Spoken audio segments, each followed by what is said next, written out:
Good morning, everybody. Everybody is looking fresh, recovering from their jet lags. So the session is about to start.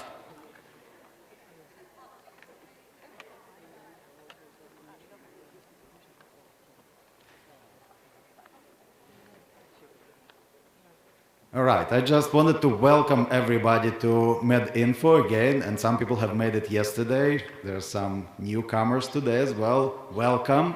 Congratulations, you've made it to this fantastic event. So today we have what is promising to be a thought-provoking exploration of the cutting edge in healthcare AI research. I'm Max Topez at Columbia University, and I have the privilege to moderate this distinguished panel today. So AI, artificial intelligence, is no longer just a futuristic concept in healthcare. It's an embedded in our clinical workflows and everything we do in terms of teaching, research, and other aspects of healthcare. Yet we're still in early chapters in this story. The pace of innovation is breathtaking, but so are too the ethical, technical, and societal questions that we have around this topic. So today's panel brings together some of the most acclaimed experts in the field. So there are three experts whose work spans very different but deeply interconnected aspects of healthcare and AI. And that includes natural language processing and large language models, equity in AI design implementation, and the development of human-centered, sensors-driven precision medicine tools. Together, these perspectives offer a panoramic view of what we are here and where we are headed. And we will get this going right away as people are arriving. So here's how we're going to spend time today. Each speaker will share a 15-minute overview presentation highlighting recent advancements in hard-earned insights from their own research. After that, we will bring them together for a lively panel discussion, one that will go beyond your general polite agreement and dig deep into questions that surround AI. Finally, we will open the floor for your questions, so be thinking about what you like to ask those experts. Think about topics that are interesting, think about wide social discussions about AI, and be ready to ask those questions for the last piece. So I would encourage you to listen for the connections between the work, the common challenges, the different approaches, and the unexpected synergies. This is not just about showcasing individual projects, it's about piecing together a shared vision of how AI can responsibly and effectively transform healthcare. So, without further ado, I'll introduce the first speaker, and we will get going. Right. So, I have the distinct privilege to introduce the first speaker, Professor Li Zhao from Harvard Medical School. And she is the lead investigator at the Brigham and Women's Health Hospital. She's a founding member of the ABMC Clinical Informatics Subspecialty Exam Committee in the United States and the board member of the American Medical Informatics Association. Dr. Zhao directs the M-Terms Lab, where her team develops AI-driven solutions to improve clinical documentation, decision-making, and patient safety. She'll be speaking about leveraging electronic health record and AI, the latest in natural language processing and large language models for healthcare. And for me, it's an even more distinguished privilege to introduce Lee, as she was my postdoctoral mentor. Thank you, Lee. All right, you're welcome to the stage. A round of applause, please, for Lee.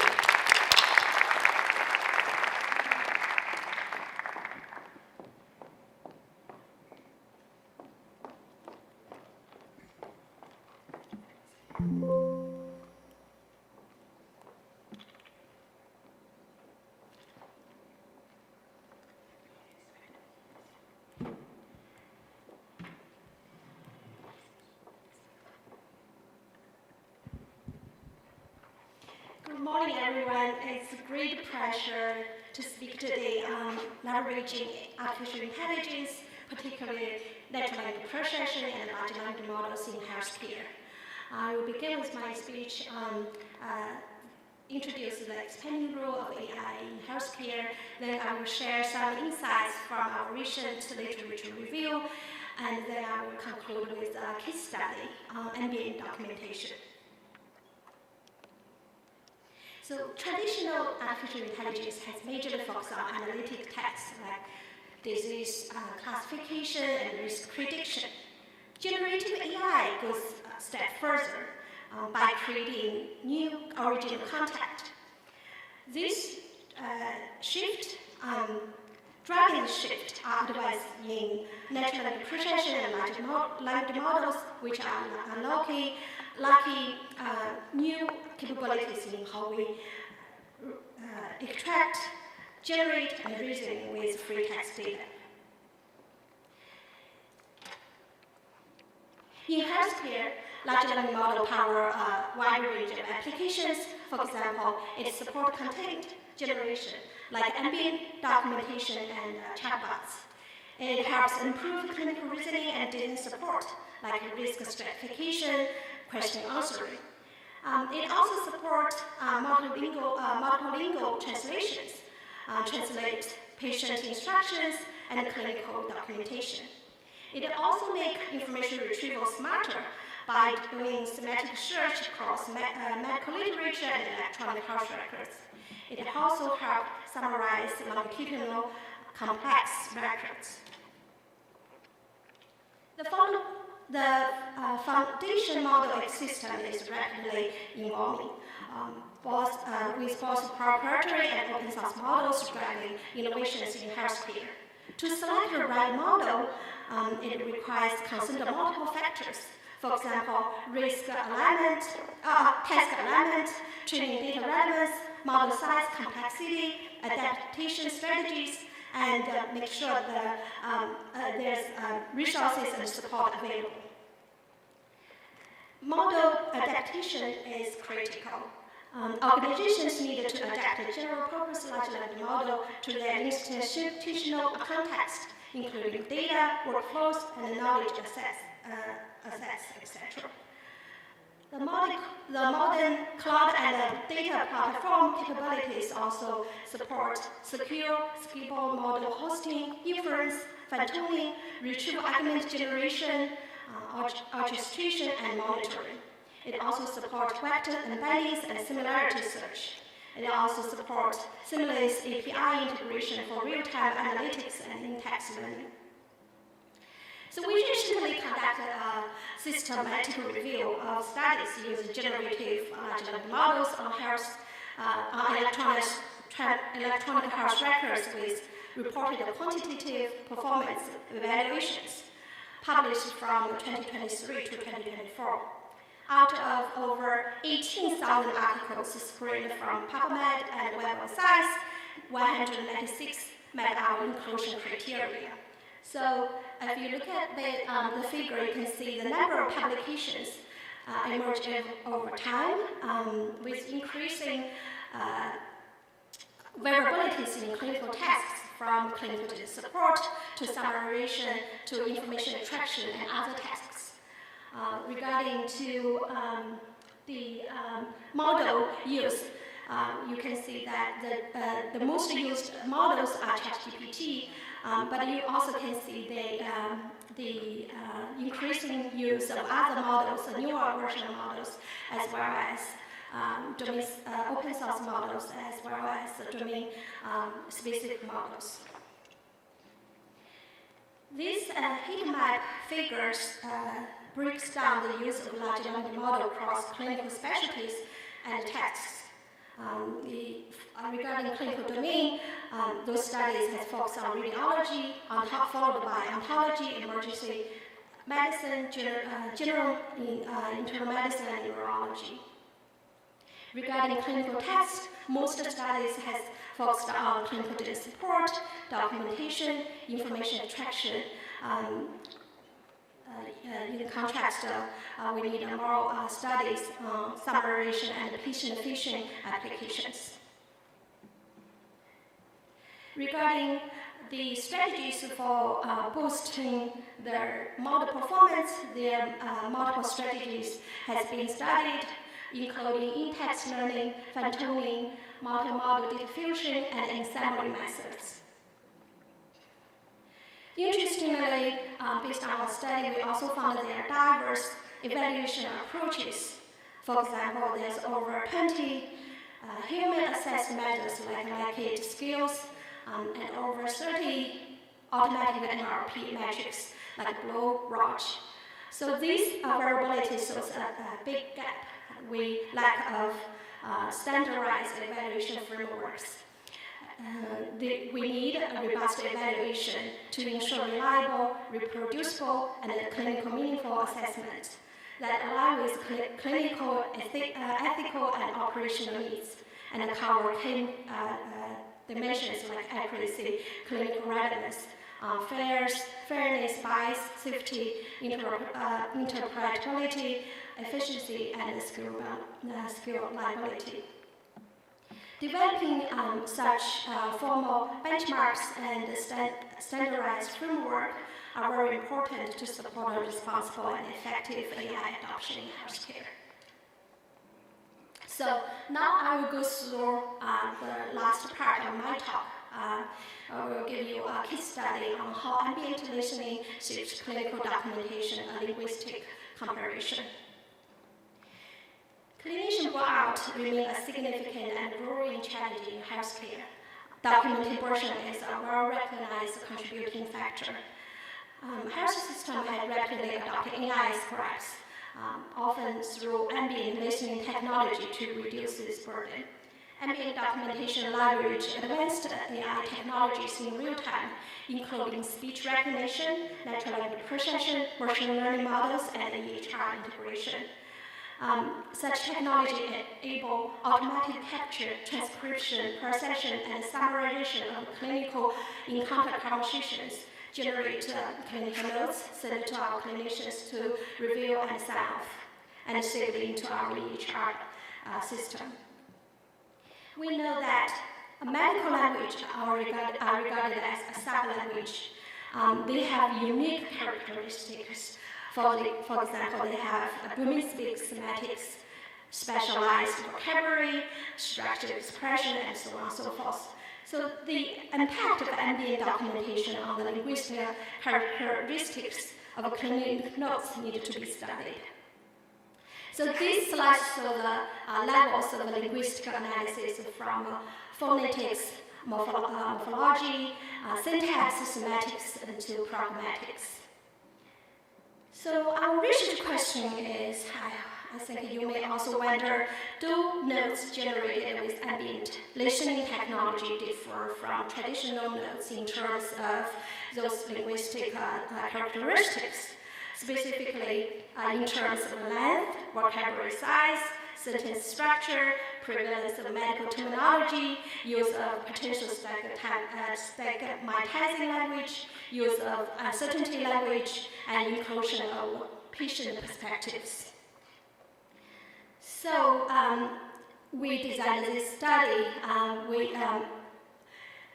Currently in our institution, Mass General Brigham, including 18 hospitals in the Boston area. Some of our hospitals are affiliated with Harvard Medical School. Our institution piloted 2 ambient listening systems, Nuance Dragon Ambient Expert Dex and Abridge. We collected all office progress notes created with ambient technology from January to March 2025 this year. We call ambient notes. For each provider patient pair, we also collected notes written during the same time period back to in 2023 before rollout of the system. We call non-ambient notes. We have focused on 2 sections, history of prenatal illness and assessment and plan sections, because our clinicians use ambient for those sections mostly. So we compared over 8,700 matched pairs of ambient and non-ambient notes authored by the same clinician for the same patients. Among those patients, 63 are females, 5% prefer languages not English. Half of them with a bachelor degree and above. Those study involves 568 clinicians, 66% are females, most are MDs, 80%, and 11% are nurses. These notes are written across different specialties, mostly are from 44% from internal medicine and primary care, 6% cardiology, 5% oncology, and 5% in pediatrics. So from this table, you can see compared to non-ambient notes, ambient notes are significantly longer and have a larger vocabulary size. So we also did a lexical analysis. We compared it to non-ambient notes. Ambient notes contain less stigmatized language and less languages indicating patient perspective, but including more language indicating uncertainty. So for the syntactic analysis, we didn't find that there's a significant difference in terms of part of speech, but with exceptions of that, non-ambient contain more proper nouns. So this slide shows you our syntactic analysis, looking at the prevalence of medical concepts. You can see that ambient notes generally contain more mentions of key clinical categories such as diagnosis, signs and symptoms, medications and procedures, and other clinically relevant information. This finding suggests that ambient documentation may enhance the granularity of clinical information captured during patient encounters. To summarize, in order to bring large language model applications into production, we needed to consider multiple factors and multiple steps. I think it's very important to say it's data array. We needed to build a robust data pipeline to orchestrate diverse data sources, doing all the preprocessing and use them. And also there's multiple strategies you can improve model accuracy. Also, we needed to consider the cost. We needed to estimate compute, storage, inference cost. And so also it's important to conduct human studies and developing friendly user interfaces and make sure the system integrates with clinical workflows. And also we need to ensure privacy, security, and regulatory compliance. Importantly, we also needed to make sure that there are ongoing monitoring, evaluation, and updates in place. I will stop here. Thank you.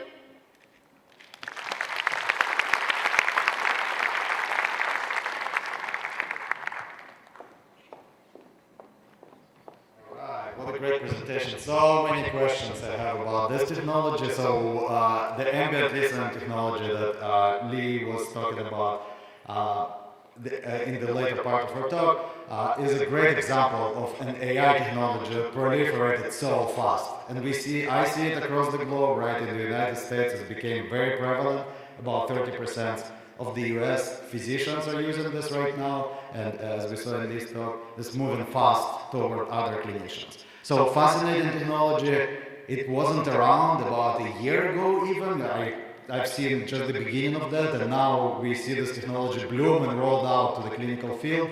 And all the questions that Lee started asking in their research are just started to be asked by academics, right, while the technology is running wild in the field. So that's a good example. Thank you so much for highlighting that. All right, our next speaker is Dr. Suzanne Bakken, an alumni professor of nursing and professor of biomedical informatics at Columbia University. She is the editor-in-chief of a major biomedical informatics journal, Journal of American Medical Informatics Association. With over 30 years of focus on the intersection of informatics and health equity and recognition, including our own Frances Grammy Award and the membership in the National Academy of Medicine in the United States, Dr. Buchan brings essential perspectives on advancing equity in AI for health. Please welcome Dr. Buchan to the stage.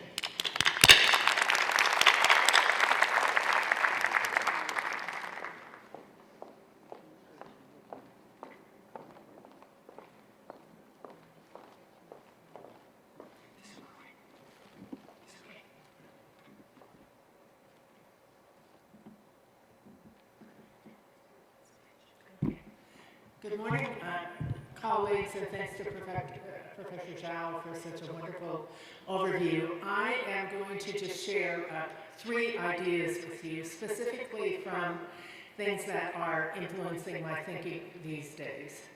And so, one, in terms of thinking about advancing equity in AI for health, thinking about it as human-centered or human-centered AI is essential.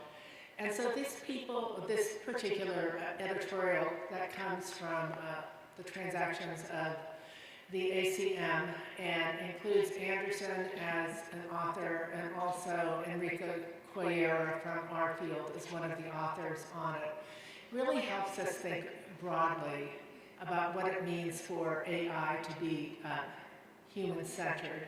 So thinking about it as a system characteristic that aligns with human and societal values, thinking about aspects of human control, thinking about it as a design process that includes prospective users, thinking about it from the perspective of interaction with the system, thinking about human-centered AI as a socio-technical system, thinking about it also from the perspective of implementation in the real world. So, secondly, if we're going to aim for human-centered AI and human-centeredness, we need to think about consideration of multiple sources of knowledge.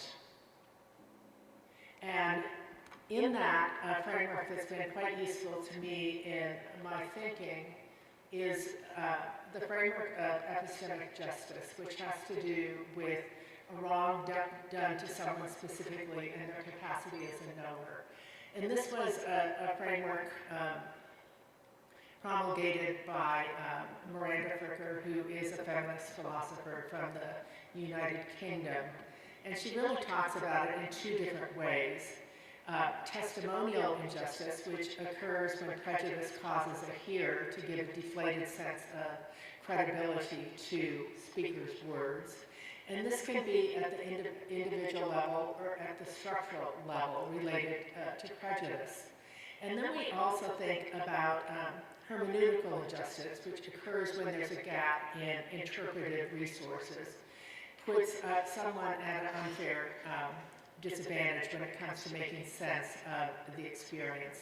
And this can be for multiple different ways.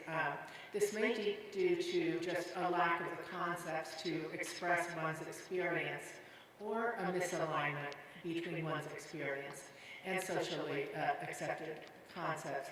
I want to, in this instance, I bring up a recent paper that's led by one of our faculty members at Columbia, Dr. Veronica Barcelona, and specifically this makes the linkage between something that Professor Zhao mentioned, which was around the issue of stigmatizing language. And so when we think about various types of stigmatizing language, some of that is language that questions the credibility of the patient. And so in this study, which is ongoing, we can see that there's differences in stigmatizing positive languages in birth clinical notes, and that is associated with differences between race and ethnicity. And this is playing out into a bigger study, which hasn't typically been done in the obstetrical setting, but it's been done in other types of clinical settings, which really looks at the relationship between that stigmatizing language, the type of care that people get, and the outcomes of their care. So once again, in thinking about human-centeredness, we need to be considering multiple diverse sources of knowledge. When we think about it from the perspective of AI innovations, they have the potential to perpetuate epistemic injustice and health inequity in a number of different ways. We think about it from the perspective of whose voices are missing in the data set and what biases end up resulting from that missingness. How are relevant voices integrated into the algorithm development cycle? Where are those knowers? One of the things I think about from the perspective of practice as a nurse, I think a lot about how does that output of the AI algorithms get used in clinical practice. And when we think about a patient encounter, it's traditionally been the relationship between the patient and the healthcare professional who's taking care of them, but now we have a third partner moving from a dyad to triad. And how are clinicians interacting with that algorithm? Are they considered the algorithm the gold standard? Are they discounting the patient's lived experience? Are they discounting their own clinical expertise? So that's big implications for the training of clinicians in this world of AI. And then also thinking about it from the perspective of the things that have been talked about so far in this session, is really thinking about transparent and explainable AI, to really thinking about the output that's understandable and action by whoever is the recipient of the output of that algorithm. And that could be patients, it could be clinicians. The third point I want to make is just how we think about patients as knowers in the context of health AI. And one of the things that's happening around the world and is reflected in the US by this collective rights of patients in health AI. And so I just want to mention a couple of different components of this and thinking about the knowledge that comes into this. So first thinking about patients as knowers in health AI, and so making sure that we think about this from the perspective of co-development in health AI. Also thinking about it from this other perspective, making sure that things are accessible, thinking about things around language and culture. And in this particular one is thinking about from the perspective of self-determination and thinking about patients having the right to be informed about when AI is being used in their care and to opt out if desired. And also thinking about it, and I'm sure we'll get more into this from the perspective of thinking about it from the perspective of security and privacy, and where is that balance in ensuring access to those who wish to reap the benefits of AI without having issues around the privacy and security. And lastly, thinking about it from the perspective of shared benefit. And so shared benefit, so if we think about it from the perspective as we're saying that it's really important to involve the patient perspectives and patients into this AI development life cycle, so they are putting effort into that. What type of benefits are reaped and who has access to those particular benefits? So it's not necessarily thinking about it from the perspective of compensation or money, but it could come, it could be that, but there could be other types of benefits as well. And so I'd like to conclude to just say for human-centered ethical AI, a few critical points. It's necessary to critically assess whose voices are missing in training, testing, and validation data sets for AI innovation. And we think about that from the perspective of the idea of testimonial injustice, to engage knowers in the process of developing, implementing, and evaluating AI-based innovations. Once again, a strategy for mitigating testimonial injustice. If we claim that we really want to engage different types of knowers in the AI innovation process, we need to consider what types of tools are needed to make that possible. It may not be possible with our existing tools to be able to do that. And then also, and we'll come back to this, will be reflected in some of my answers to the question and answer period, but determining what types of resources are needed to ensure that the output of AI innovations are understandable by the intended users. And this, once again, comes back to the issue of interpretive, mitigating interpretive injustice.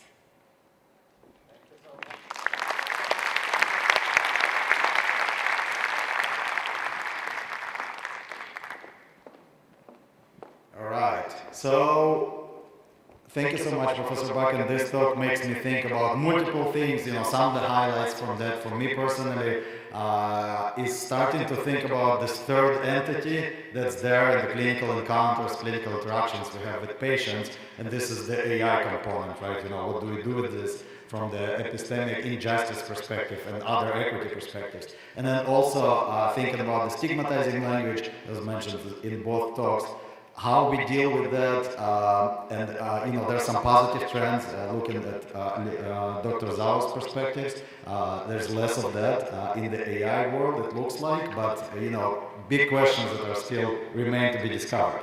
So our third presenter is Professor Hanna Suominen from the Australian National University. She's a renowned catalyst in human-centered machine learning, from detecting very imperceptible Parkinsonian markers in voice to developing smart sport sensors at the Australian Institute of Sport and leading the Australian National University Our Health in Our Hands initiative with 100 researchers. Professor Suominen brings unique perspectives on AI for personalized precision health, from smart sensing to sustainable healthcare. Please give a round of applause and welcome.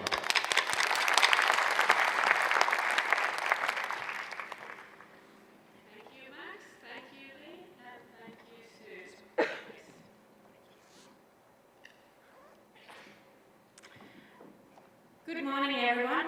As said, I'm Hanna Suominen, and I would like to share some lessons learned from co-chairing the Our Health in Our Hands Ohio Grand Challenge initiative at the ANU.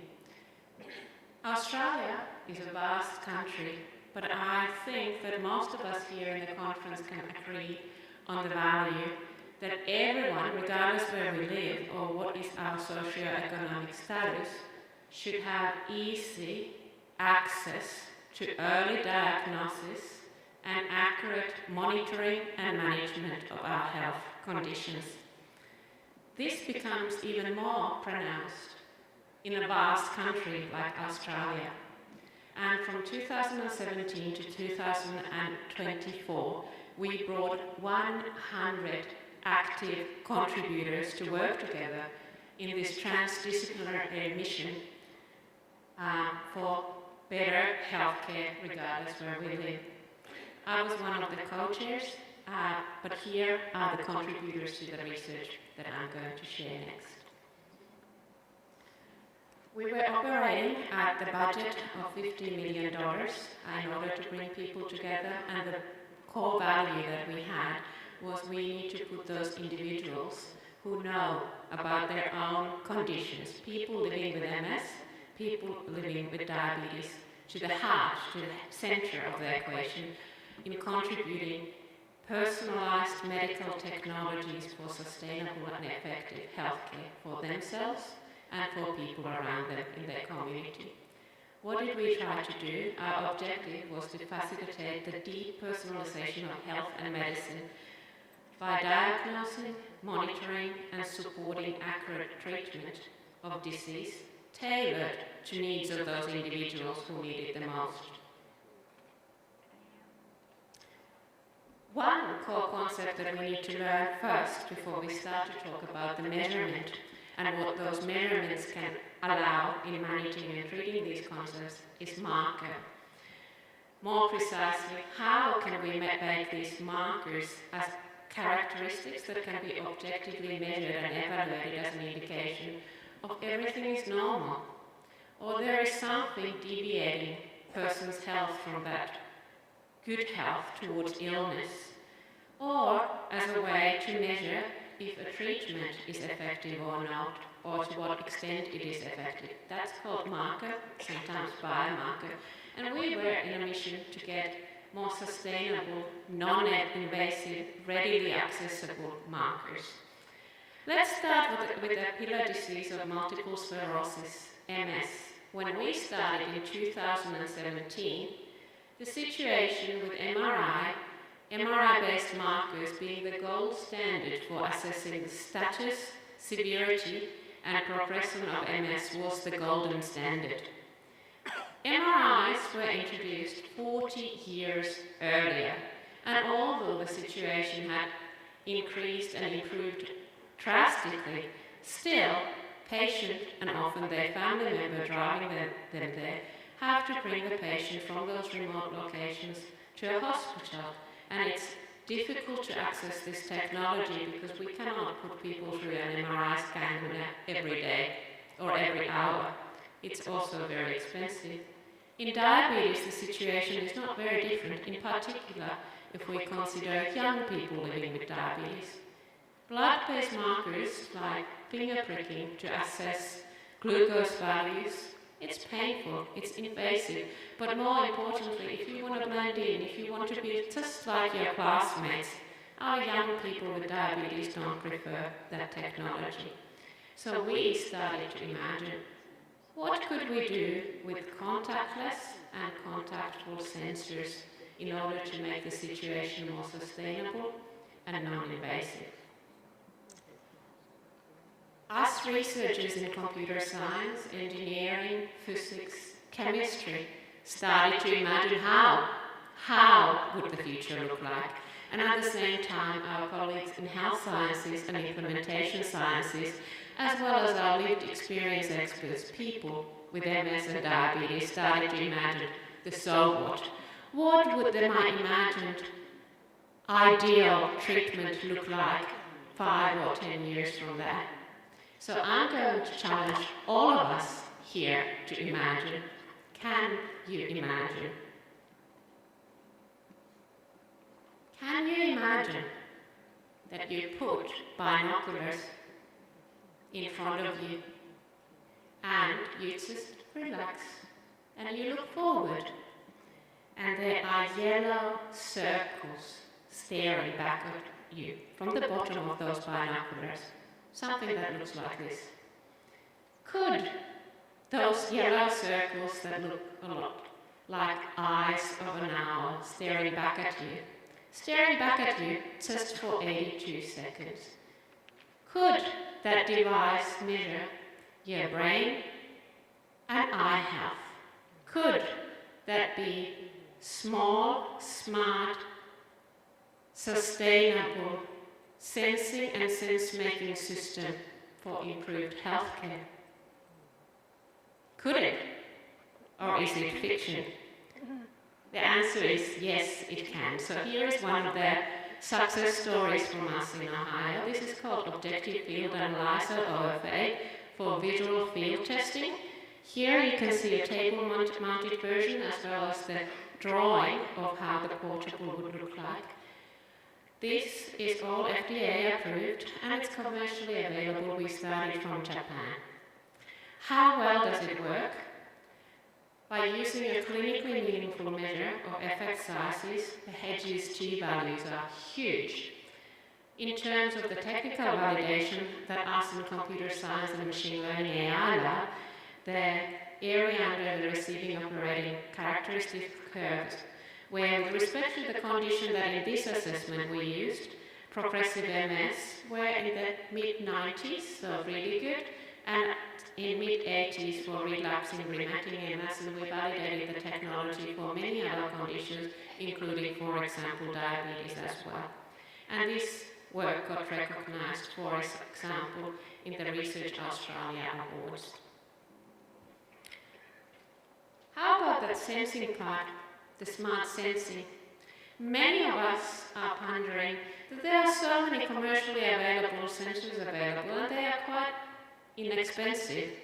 So should I just use those for my medical informatics research or practice, or should I go to something that is much more tailored for research, a bit higher end research device, like a sensing system, the strapped one in the image, or a force plate that assesses, for example, of center of your gravity balancing test, or do we need to have full-on medical grade devices?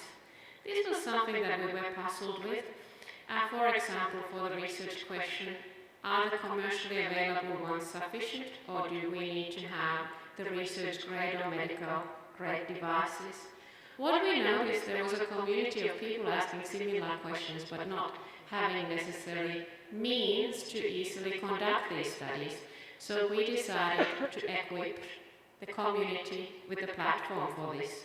That drove our initiative for a platform called Sense Analytics, which anyone can get open source, download from the QR code over there.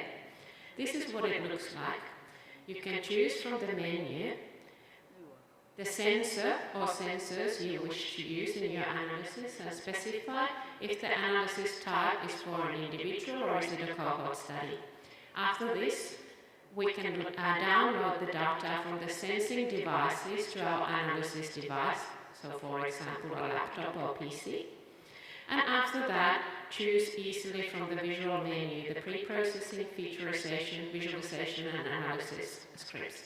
Here is an example with hard sensing data, but it can of course be whatever you want. And what I want to highlight here, not only the award that we received for this community contribution in the Health Innovation Community Conference last year in Australia, is that the joint first authors, Dr. Chirag Hettiarajee and Dr. Robin Vlieger, are here with me at MedInfo, so please feel free to have a conversation with them. Let's start to put it all together.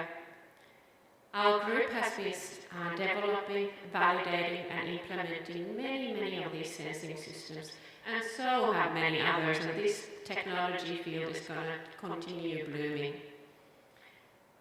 But how can we make it a system?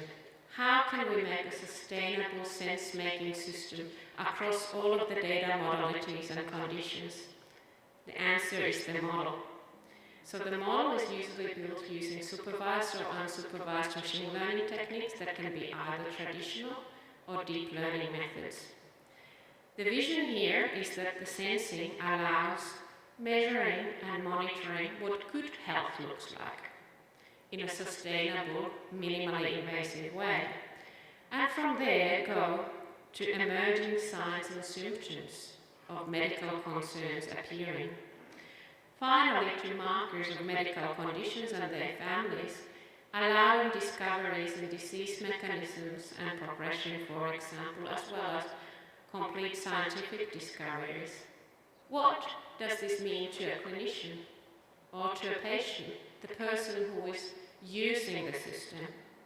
They can get effectiveness and efficiency dividends by decreasing time and talent demands, so they can, for example, access, in this case, our former head of neurology in the Canberra Hospital from a remote location, Professor Christian Luig, Emeritus Professor, I should specify, and scale his skill set as a mentor to remote locations. And more precisely, this approach is to increase the flow of diagnostics also to remote locations. And finally, to conclude the talk, I would like to talk about how to close the loop from measurement to managing, to treating conditions, and traditional and deep reinforcement learning can help there. Our group has been experimenting with two particular pillar conditions, diabetes and depression. In diabetes, the connection is artificial pancreas system, where there is a sensor for measuring glucose levels and an insulin pump to administer the prescribed amount of insulin. Our work has focused in connecting the two dots, and Chirag is going to present a paper here.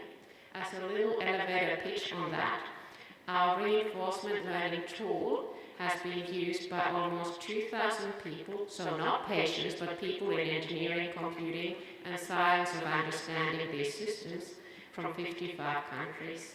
More recently, we have been looking into a cap that would allow only one session for the clinician and patient to measure in depression the electric activity of the brain using EEG sensing and administer a gentle electric currents to treat depression. So the benefit is that the patient and the clinician do not need to go forth and back and forth and back. It's all in one integrated cap.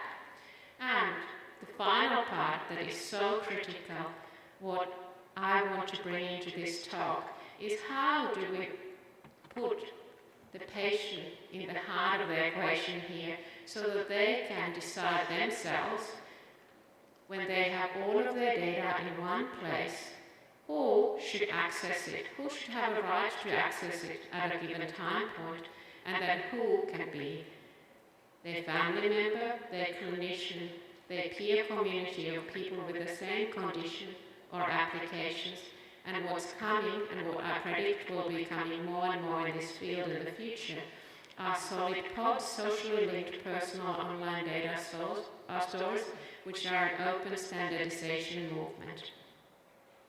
To conclude, resourceful and responsible AI strategies and systems of the kind that I have been showcasing here can help make personalized precision health sustainable and equitable. Their deployment can accelerate discoveries while increasing the return on investment for related data and software resources and investments. These contributions in turn drive systemic changes towards healthier and societally prosperous nations. Thank you so much.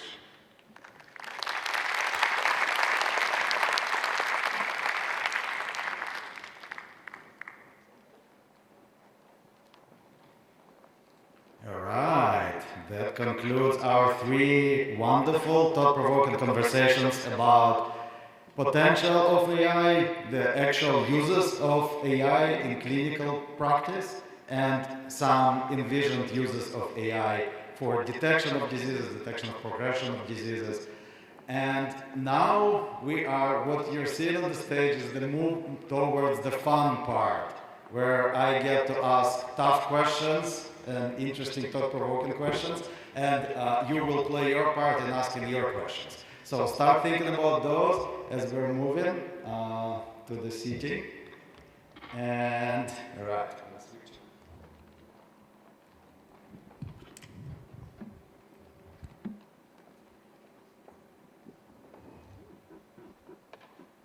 All right, wonderful presentations, thanks everybody.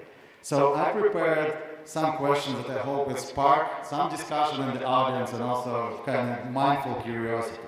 So the first thing that I want to start with is with something that's bothering me. We demand explainable AI, right? And there was some mentions of that in this talk, yet we routinely prescribe medications that are not super explained. Even acetaminophen or general anesthesiology is not understood completely. We trust these medicines and these interventions because they do work. We've shown that in randomized control trials, and they take care of us. Now to the question. So why the double standard? That's what I'm thinking about. Is our demand for AI explainability actually about trust, control, or something else entirely? And are we potentially hampering AI effectiveness by insisting full explainability and full interoperability? So, tough question for you. All right. Who wants to take the first step? That's you. Please go ahead. I'm happy to start us out. I actually, when I think of the way people talk about explainability, they're often talking about transparencies and Shapley values and those kinds of things. And from my perspective, I'm much less interested in that and value it less. What I care about is the output of the AI algorithm. Is it comprehensible to the users in a way that makes it actionable? So I think about it from that perspective. So it doesn't bother me that we can't understand the various levels of the neural network. I'm much more concerned about the end user and how they can use that output for something useful. If I may continue, I actually agree with you, Sue, on that one. I think that Shapley values and other explainable AI methods are extremely useful for us scientists and machine learning developers. However, I don't think that they target the users, but for discovery making and making robust systems, they absolutely are necessary, but that's a different user. I'm much more interested in how the AI makes the end user, the be patient or clinician, feel. Do they want to continue using it? Is it providing them value? Is it telling them about the right risks to consider with the recommendation? I totally agree with Sue and Hannah. There's talking about abstract value, we talk with our clinicians, they don't understand. So I think there's the needs for the scientific community, the computer science people, and to work on how we attention mechanism and analysis, because deep learning models do have now currently has challenges to explain itself. So I think that with the development and evolution of the technology, we should we need to find ways to make our model output comprehensible to our end users and make right actions. They can understand why give you such output, such recommendation, and what you should do and what you need to be aware, what is the risk, perhaps risk, those things. Yeah. Great, thank you so much. Great perspectives. So let's go to this question. Confession time. We are at MedInfo. We're all friends here, and what's going on at MedInfo stays at MedInfo. So that's the preview. So the question is, what's the most controversial opinion that you hold about healthcare AI that you usually keep to yourself at conferences? The thing that might get you uninvited from the next talk. I'll give you 30 seconds to think about what you want to share with us, and then I would love to hear your take on that. All right, they're thinking.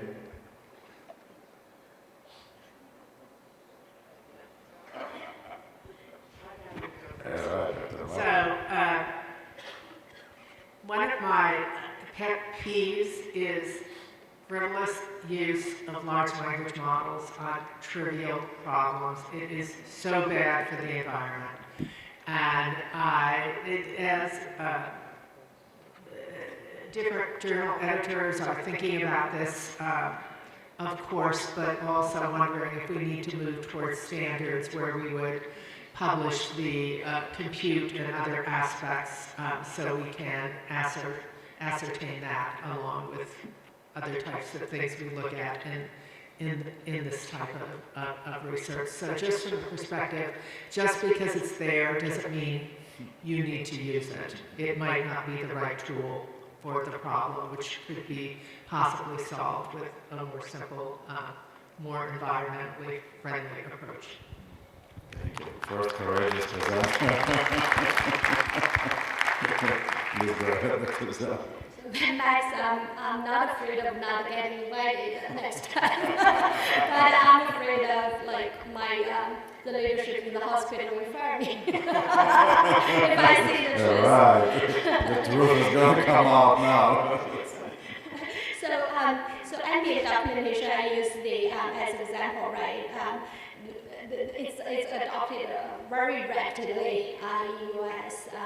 The technology is amazing, right? So do we know the real performance? How many studies there to systematically evaluate its accuracy or quality? Maybe not a lot. It's published data is with limited sample data size and limited clinical subspecialist domains. So we really need to evaluate this technology. I think the major drive a lot of things of AI is cost reduction,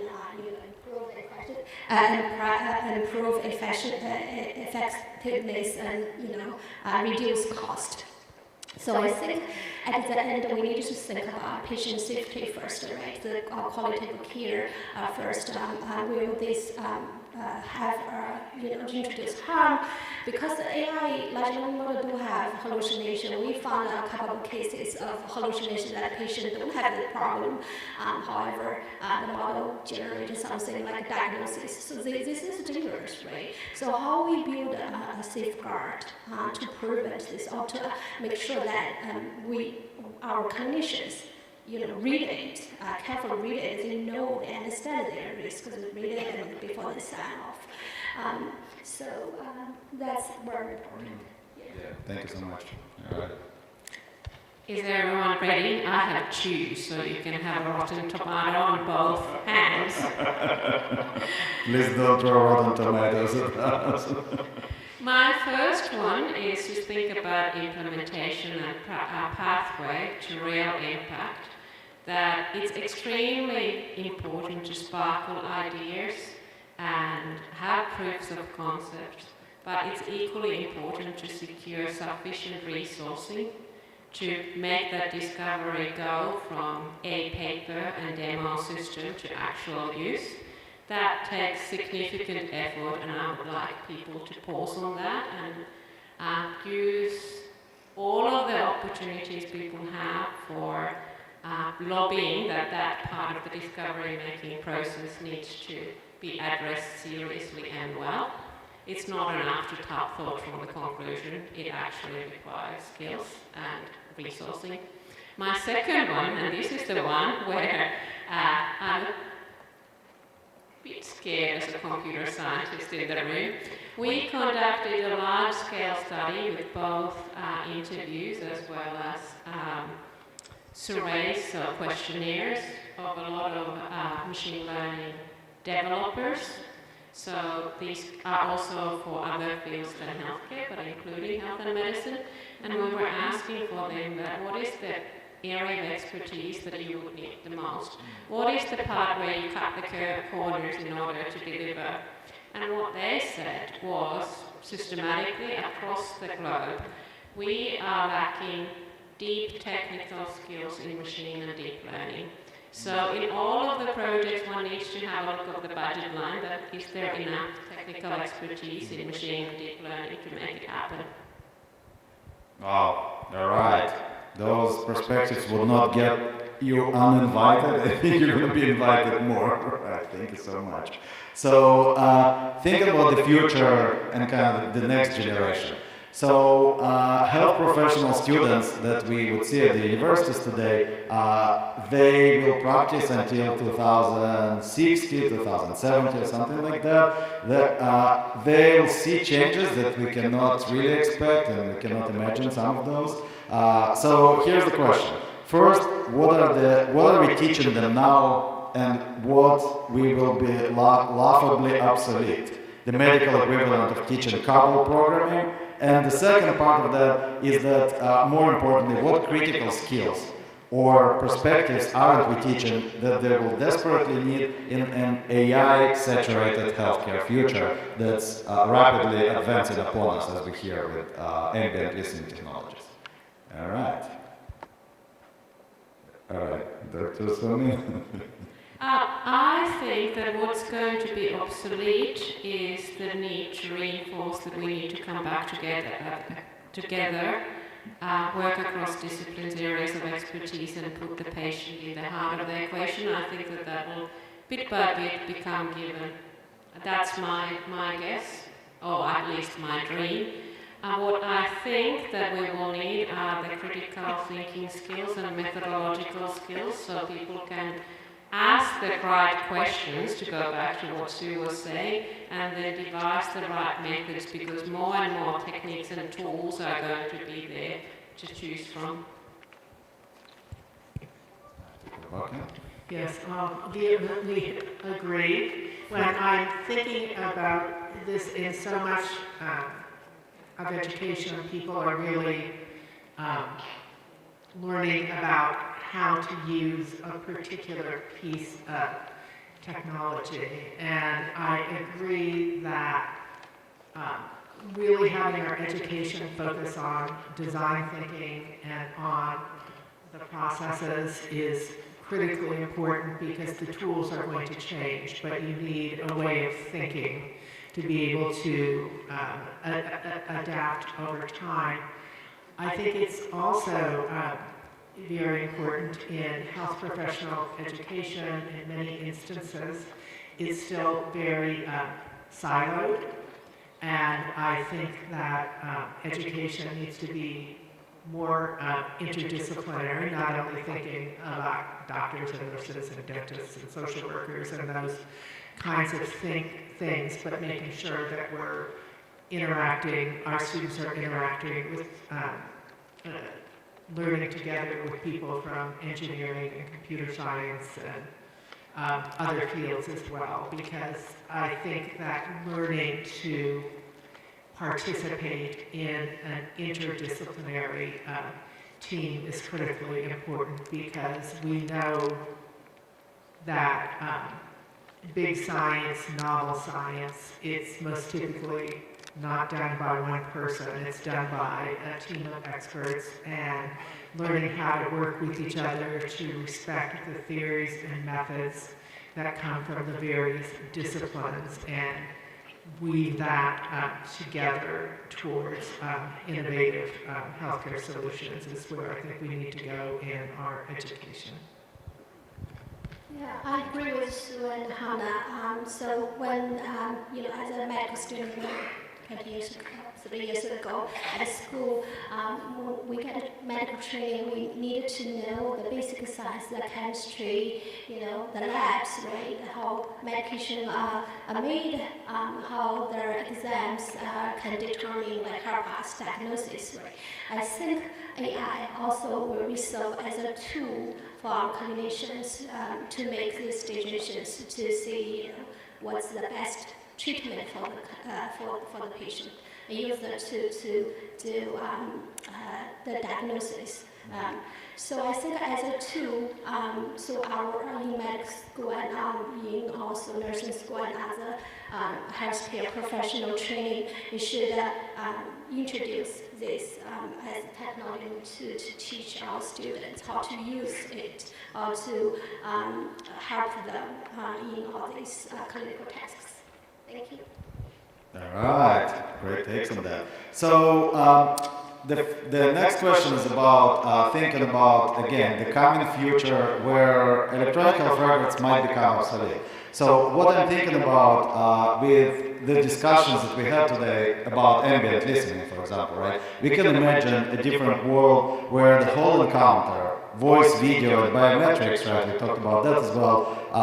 The type node starts to feel like a relic, right? Because there's so much data that can be put together into some kind of LLM and stored there, and we can interact with this. We can finally design the record we always wanted, not just what's allowed by those click boxes and all the limitations that we know about the electronic health records data, with all the benefits. So my question about that, if sensing and LLM can stand for the standard traditional EHR, what's one of the things that we should be building first? Maybe human readable summary, streaming encounter log, or patient-centric agent, and why? Maybe some other things you would think about. All right, let's hear a take on that. Go ahead, Victor. Yeah, I think that like the current electronic health records, we know that it has a lot of limitations, right? It also increases clinicians' documentation burden. This is a significant problem. So I hope AI can change this, can improve, can save the time for our clinicians to have more time to interact with our patients. So to choose one, all this technology will, right? It will change how we acquire all this data automatically feeding instead of we enter it, right? I see EHR not only for clinical, also for administrative sense. So how we make sure that some administrative sense or data upload or entering or other things can be automated, right? And other sense, we can help our clinicians to facilitate their workflow, reduce their burden will be good, like a summary, before the patient visit or during encounter, automatically generate highlight the important stuff and other things. So there's many things we can do. Yeah, thank you. And I think about this from the perspective of what data is typically in an EHR at this point in time, and typically it's quite siloed, and we don't have access to things such as some of the exciting sensor data that Anna was talking about, and thinking of other types of patient-generated data. We also know very little about the circumstances of people's daily lives, some of the environmental factors and that kind of thing. So I think about having a broader context for certainly for patient care, but then with that you would need a very different set of tools that would support integration of those variety of data sources. I think we have very limited integration of data and information visualizing techniques within our current records. So thinking about those types of things and what those interfaces would look like to be able to support people to answer different types of questions that are based on the available data sources. Thank you. I took a conference a few years ago where the focus was precisely on burnout, clinician burnout. And an interesting concept that was brought there was PJ, pajama time. So most of the clinicians are driven by their passion, wanting to help people to be healthier, and where they cut the time is their private time, is for their own well-being and for being with their family. So I think what needs to happen first is the opposite of the history of computers, where having more solutions just takes more and more of our time away from that PJ time. I want to release the time back to people to look after themselves, as well as have direct conversations with the patient and the family and do the direct caring. Yeah, thank you so much. And I've heard a recent experience from a friend that went to see their physician for annual exam, and the physician said, "Hey, I'm going to use this ambient listening system, so I'm just going to talk to you." And both of them were shocked. It fell to my friend that they need to now look at each other instead of the computer screen. The physician was looking and typing, and they have this natural hearing conversation. That was somehow shocking to my friend because she never experienced that, and it was always somebody's typing on this computer and you just talk to the screen kind of thing. So things are changing, and that's fortunate. So with that, these were my provocative questions. Now I will turn the microphone towards you in the audience. So think about questions, think about things that come up based on those conversations that we had here on the stage. They were ideas, very thought-provoking ideas, interesting things that we've heard about the future, the current state of AI. We're gonna do a Q&A with the audience. We have some time for that, so that's exciting for me to hear what your questions are and what you're thinking about. Please don't be afraid to ask, and we have the first question. Yes, please. So there are microphones here. We can have people come down and line up. There's going to be microphones up there, I believe, or we will start from here and then we'll continue. All right, go ahead. Thank you. So first of all, thank you for the great panel. I'm Riccardo Bellassi from the University of Pavia. I have a couple of questions, if I can. So first is about the epistemic injustice in general. On the one hand, of course, we might have problems related with the injustice that you mentioned.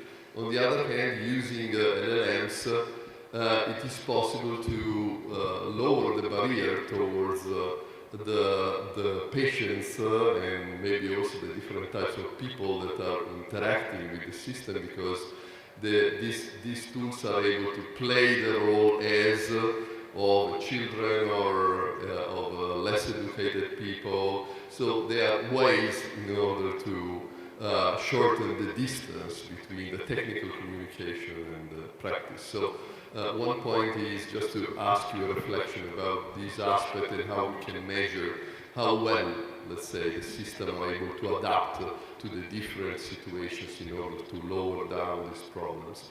Second question is about, let's say, a topic that was not discussed. I was waiting for a discussion about it, that is agentic AI. Well, with this agentic AI, I'm really sort of worried about it, because on the one hand, we've learned from Lijou's presentation, and we fully agree, that in order to improve the capability of the generalistic system like ChatGPT or whatsoever, we would need envelopes around that are able to sort of guide the conversation, pick up the proper content, use RAGs, and so on and so forth.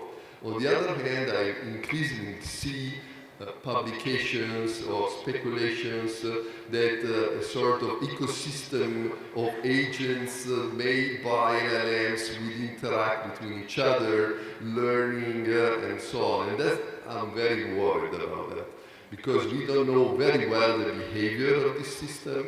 We still don't have a clear, checkpoints to control what they are doing. And all in all, I'm an engineer, I see them as stochastic dynamic systems that evolve over time, and very rapidly since they are mostly non-linear and complex, it's very difficult to forecast, to understand what could be the behavior in the state space.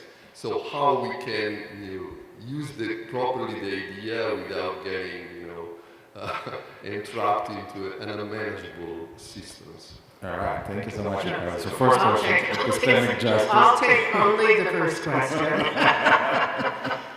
And with anything, it's kind of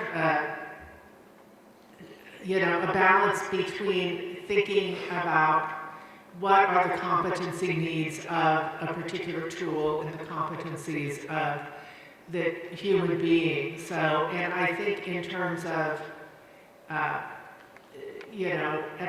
thinking about it from the perspective of epistemic injustice, certainly thinking of ways to advance numeracy, health literacy, and those types of things to build up AI literacy on the part of the tool users, but also thinking about it from the perspective of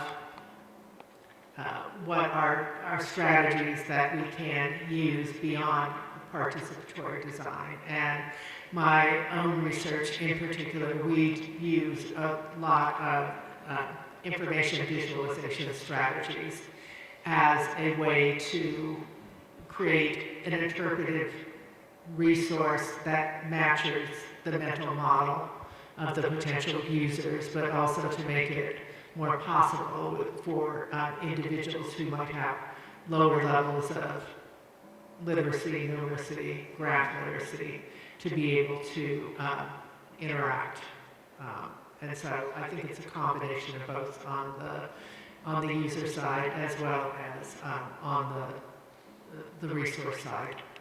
Thank you, Dr. Bakken. All right, the next question was about the agents. So on one hand, we have agents, we need to build those agents. On the other hand, we don't know enough about how they be working and what the interaction within the agents is going to be like. Who wants to take a stab at that? All right, the agents. Yes, agents, do we need them? How we work with them? Is that the future?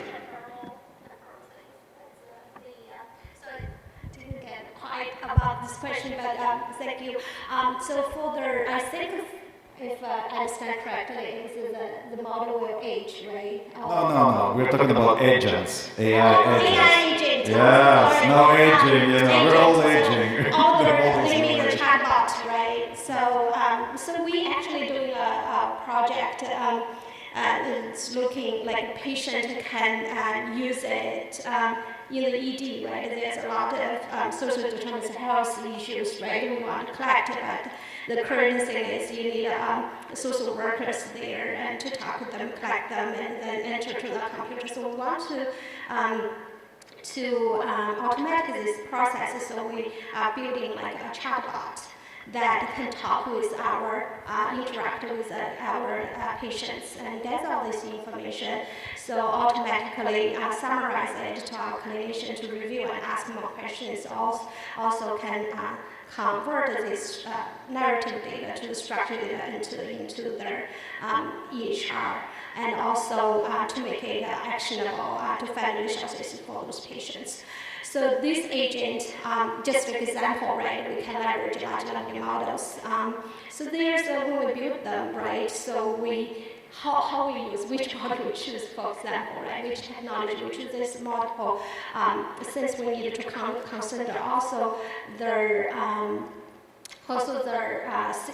we build the safeguard, the guardrails, to protect that the model won't ask unrelated questions. I'll ask, you need to make sure that you test well before you roll out, that it's relevant, it's asked the right question, it has appropriate interaction with our patients, particularly with those with underrepresented population and served population. So there's lots going on in this part. I think there's many other applications. I just want to use this as an example. All right, Dr. Simon, thank you. Thank you.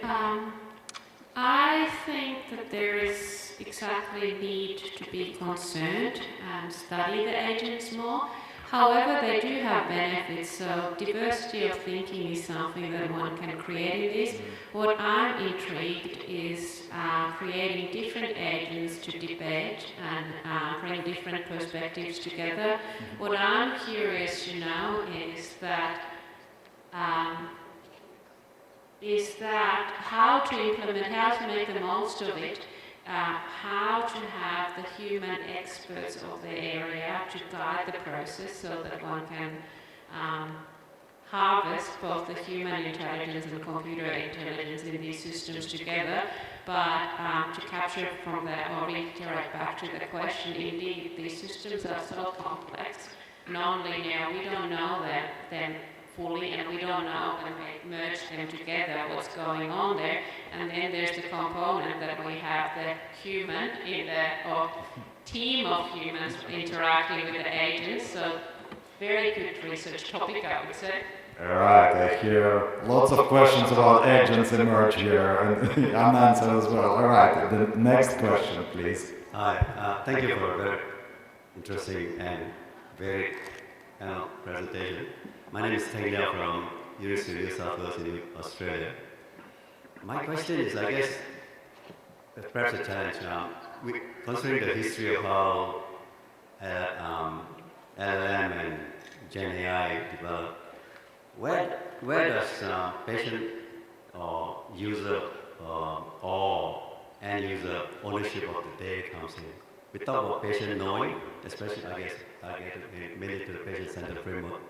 We talk about patient knowing, but really, might better take a step backwards towards patient owning. to increase their engagement in the process of developing and implementing and dissemination of these potentially very, very useful tools. So where does patient ownership and, for that matter, the clinician ownership of the data comes into the development process? How do we kind of, as a society, deal with the legal aspects of it, if there are any legal aspects of it? Or, obviously, there are privacy and security issues, but I think taking a step backwards towards the legal framework within which we kind of operate. Yeah, so the question about legal frameworks around large language models, about the data, who owns that, right? All of those, you know, who is the first courageous person to take a stab at that? Yeah, Lee, all right? So I think the regulations are still in development, I'll be honest, right? So, you know, when patient come in the room office for the clinical encounters, you need to ask them, right? So can I use AI technology to record conversation? You need to get their consent to do so, right? First, you need so this is also, you know, all this data, right? All this data is in the cloud right now. So who can access it? How our researchers can access it, right? How you keep it, where you put it. You know, if there's something, also other illegal issues, if something goes wrong, is the technology's fault or is our clinicians responsible for such errors? So there's a lot of questions. I think the legal agencies or they need like regulations to put in place in development to cover such issues. Yeah, thank you. The other panelists have a take on that? Yeah, it's such an interesting question, and as part of the African Data Science Initiative, I just was part of a workshop at the Brochure Foundation in Switzerland with colleagues from Europe, the US, and Ethiopia, and Kenya. And one of the novel ideas that came up from a couple of participants was the idea of a data union that you might join to protect your rights and have act on your behalf in instances of misuse. And so I think it's, I really don't have an answer, but I think there's no doubt that when we think about return of value and what that means if we're asking people to engage, and both from a social justice perspective, but from individual perspectives, I think it's going to be continue to be an interesting topic as we move forward. If I may add to that, I think that that's a topic that needs to be addressed in education very much. Both the legislation, what are the current laws that convene the practice, they are different in every jurisdiction, wildly different. So people need to understand that if developing these tools is what they want to do, what are the laws that they need to follow. And then on top of that, what I would say is the education practice to guide people in genuine, and informed consent. So how do we do the consent, and when the patient comes back with questions, what are the answers to those questions, and can you actually turn it off? Like if you have auto-scribes working, can you turn it off? And how to turn it off if you have a person who'll say, no, I don't want it to be used. Can you just comment on that, please? It's not a question of, I think we're starting to deal with other security and privacy issues and consent issues. It's backward. Look at how the large language model developed with OpenAI. It was scraped on the internet without consent. All right. Now, who makes the profits out of that? Does the people who own the data have any role or any part in the profits of large language models and their application? And for that matter, with designers of systems, do the clinicians or the users our organization. Yeah, thank you for coming in.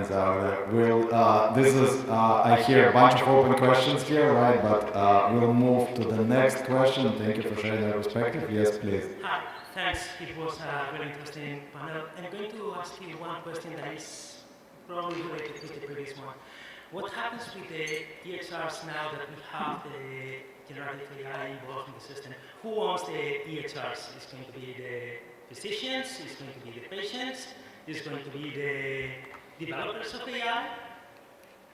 Yeah, so who owns the data? Who owns the EHR data? And you're thinking about EHR data or the... I'm thinking about the EHR, about all the information that we have there, not only the data, but for example also the interpretations that are associated with it, because that's where the real knowledge is. It's not just the data, it's about the knowledge that is embedded in the EHR, who is going to own it. All right. And question about data ownership. Go ahead, Dr. Well, I think, as someone said, I think it's going to vary a lot probably on the jurisdiction and how do we make distinctions between the data and the artifacts that are generated from the data that represent, yes, knowledge that has been applied to the data itself. So it's another artifact. It's data that's been transformed into information and knowledge, which is different than the value of the raw data itself. So. All right, go ahead.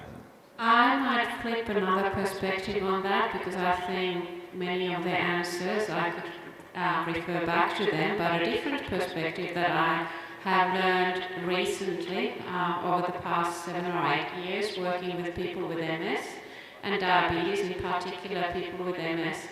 They are so passionate of contributing and providing value with their data, not necessarily to themselves or even in the immediate future, but if there is hope that something in their data can allow a cure of this disease, they are very much, I don't care about privacy.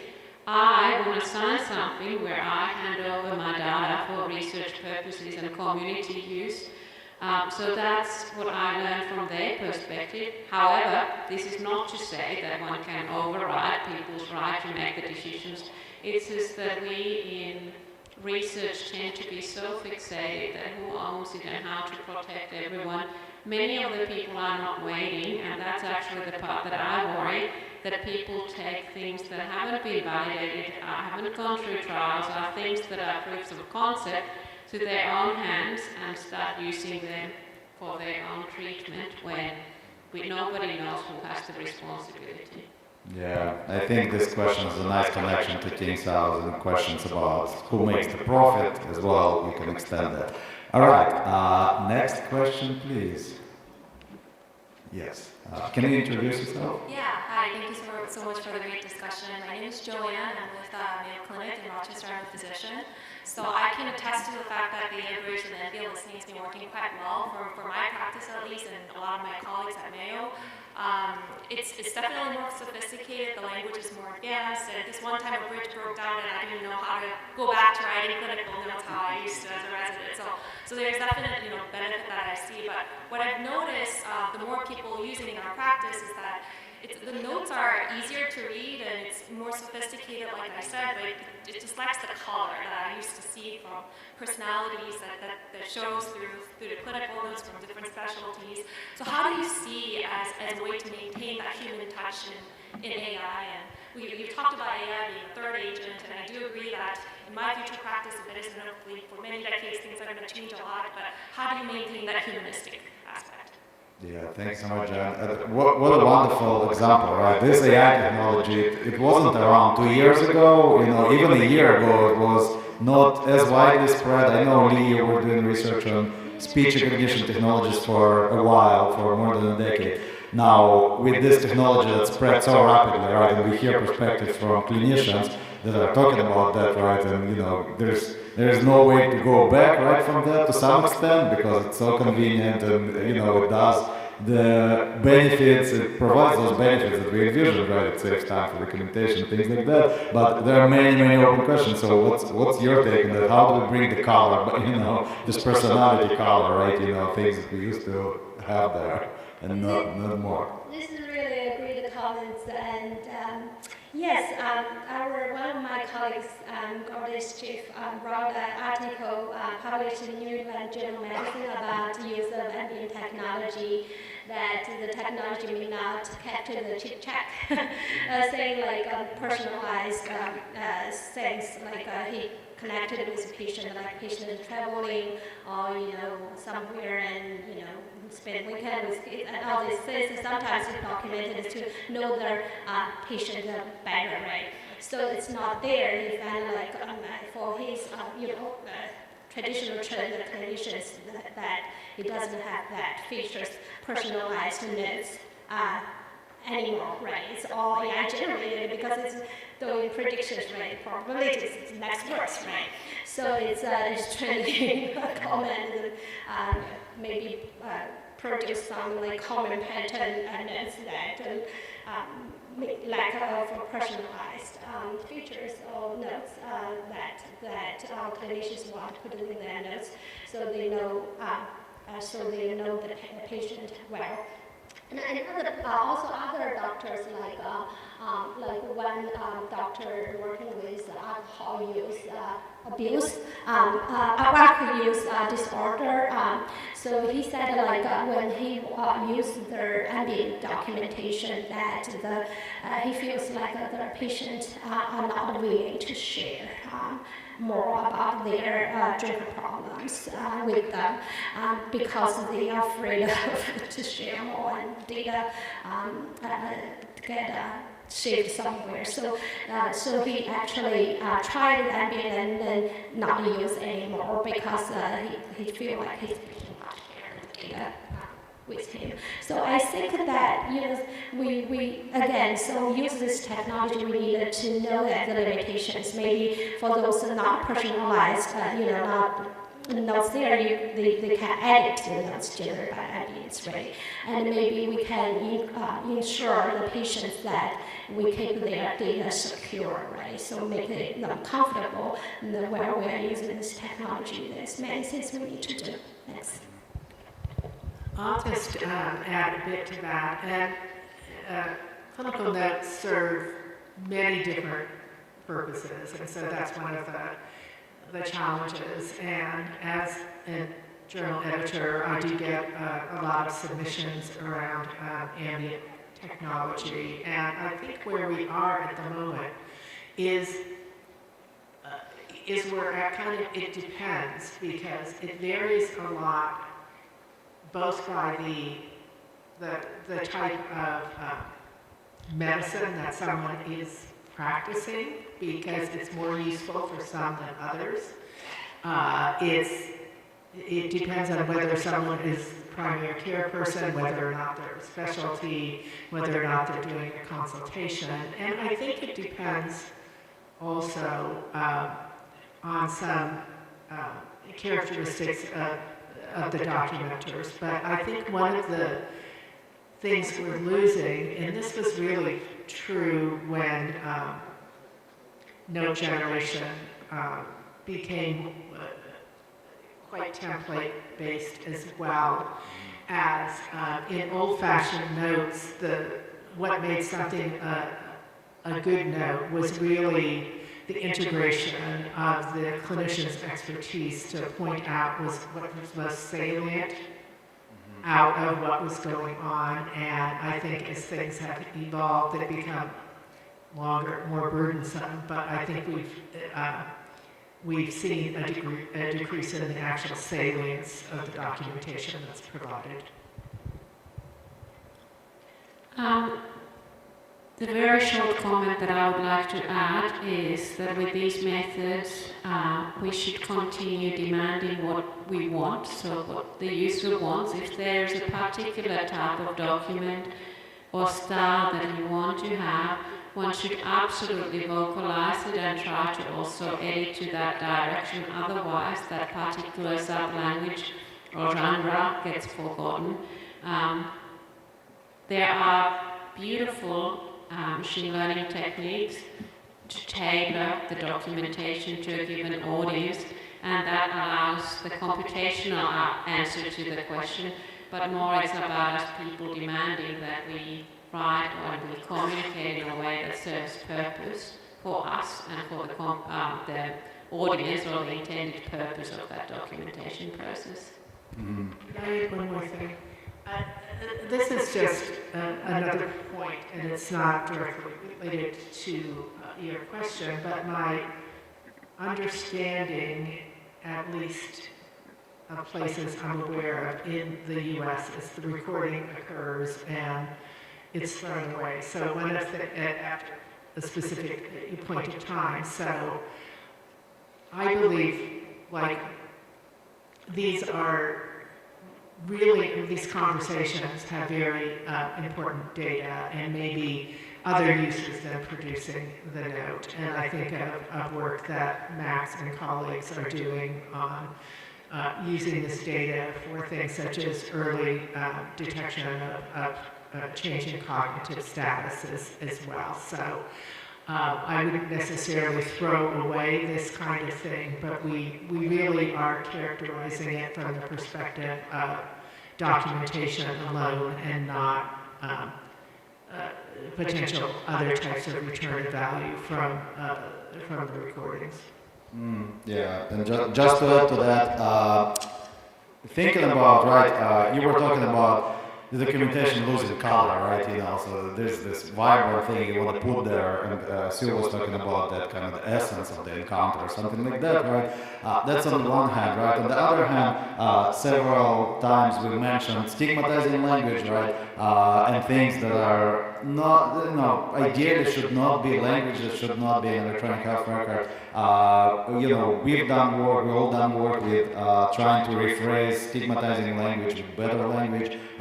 So, and I've seen, you know, positive glimpses in Lee's presentation. It looks like the AI-generated documentation has less of that, right, than the clinician-generated documentation. So there's an interesting balance, right? You want to keep the story and you want to keep it positive in some way, right? But that has to reflect the reality, and this reflection, we are still studying how that should look like. So with that, I will attempt to summarize this wonderful panel presentation. So thank you so much for talking about large language models, multiple questions that we have about those, about other types of AI technologies like sensing, you know, different types of sensors that we can use, and also bringing the perspective of epistemic justice or thinking about inequities when we think about AI applications. And thank you for this wonderful discussion about specific questions regarding AI, existing technologies, and, you know, things that bring this discussion to life are real-life examples of fast rolling out AI technology, like the ambient listening that we all have, you know, that we all witness within a very short time frame. So that would be that, and I really wish you a wonderful MedInfo. That was a great opening of the first official full day of the program. We have an exciting program for you with, as I mentioned yesterday, this is a marathon with multiple sprints inside of it. So the sprints will begin now. We will have many wonderful things and concurrent sessions. So please go ahead, enjoy that, and I want with that to thank the panel participants and wish you best of luck in this MedInfo journey. Thank you. All right, we have a picture. Yeah, we have a picture and some presents that are going to be given to us. All right, we're going to manage just to do that. Thank you.